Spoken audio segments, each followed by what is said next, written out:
জয় গীতা পাঠ করবেন শ্রী শঙ্কর চক্রবর্তী পুরোহিত কালীবাড়ি মন্দির।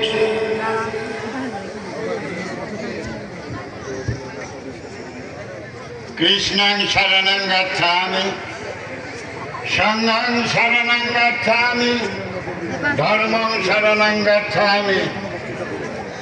মোক্ষং করতি ভাতুরং পঙ্গং লঙ্ঘাতি গিরিম, জয়াত্তিপাতমহং বন্দে পরমানন্দ মাধবম।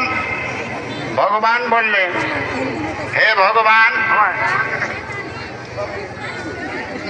তোমার নাম মুখে উচ্চারিবা মাত্র যেরূপ পঙ্গুকে গিরি অতিক্রম করাও, আমরা আমাদের এই মুখে তোমার সেই পবিত্র বাণী উচ্চারণ করব। আমাদেরকেও তুমি পঙ্গুর মতো করে গিরি অতিক্রম করাইও। দ্বাদশ অধ্যায় ভক্তি যোগে অর্জুন শ্রীকৃষ্ণকে জিজ্ঞাসা করছেন, হে ভগবান, তুমি ধরার সবাইকে ভালোবাসো, কিন্তু সবচাইতে কাকে ভালোবাসো তা তো তুমি কখনো বলনি। তদুত্তরে ভগবান মহিলাদেরকে বসে বসাই দাও।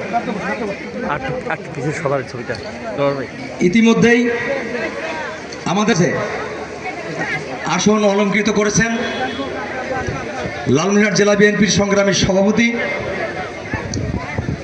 কেন্দ্রীয় নির্বাহী কমিটির সাংগঠনিক সম্পাদক, জাগোবাই তিস্তা বাঁচাও আন্দোলনের প্রধান সমন্বয়ক,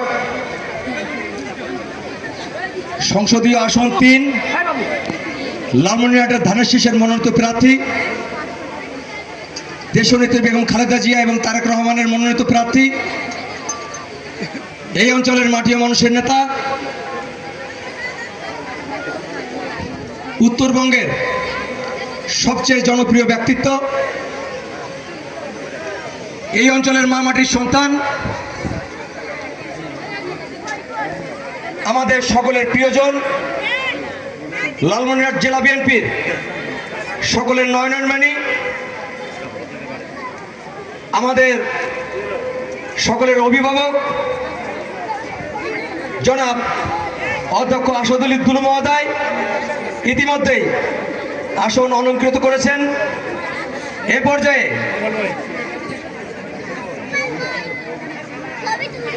আসন গ্রহণ করার জন্য অনুরোধ করছি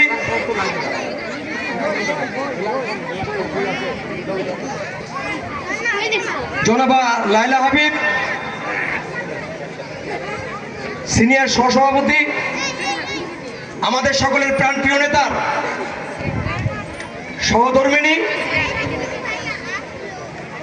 লালমনিরহাট জেলা বিএনপির সিনিয়র সহসভাপতি জনাবা লাইলা হাবিব। আসন গ্রহণ করার জন্য বলা হচ্ছে অ্যাডভোকেট ফজলুল হক সরকার, সহসভাপতি জেলা বিএনপি লালমনিরহাট, অ্যাডভোকেট হুমায়ুন রাজা স্বপন, সহসভাপতি জেলা বিএনপি লালমনিরহাট, এ কে এম মোমিনুল হক, যুগ্ম সাধারণ সম্পাদক জেলা বিএনপি লালমনিরহাট ও সাবেক উপজেলা চেয়ারম্যান সদর উপজেলা বিএনপি, জনাব মোহাম্মদ আফজাল হোসেন, সাংগঠনিক সম্পাদক জেলা বিএনপি ও সভাপতি পৌর বিএনপি লালমনিরহাট, অ্যাডভোকেট জিন্নাত ফেরদৌসারা রোজি, সহসভাপতি জেলা বিএনপি ও সভাপতি জেলা মহিলা দল লালমনিরহাট, অ্যাডভোকেট নজরুল হক সরকার, যুগ্ম সাধারণ সম্পাদক জেলা বিএনপি লালমনিরহাট, এবিএম ফারুক সিদ্দিকী, যুগ্ম সাধারণ সম্পাদক জেলা বিএনপি লালমনিরহাট, মোহাম্মদ জাহিদ হোসেন মজনু, যুগ্ম সাধারণ সম্পাদক জেলা বিএনপি লালমনিরহাট, সাইদুল হক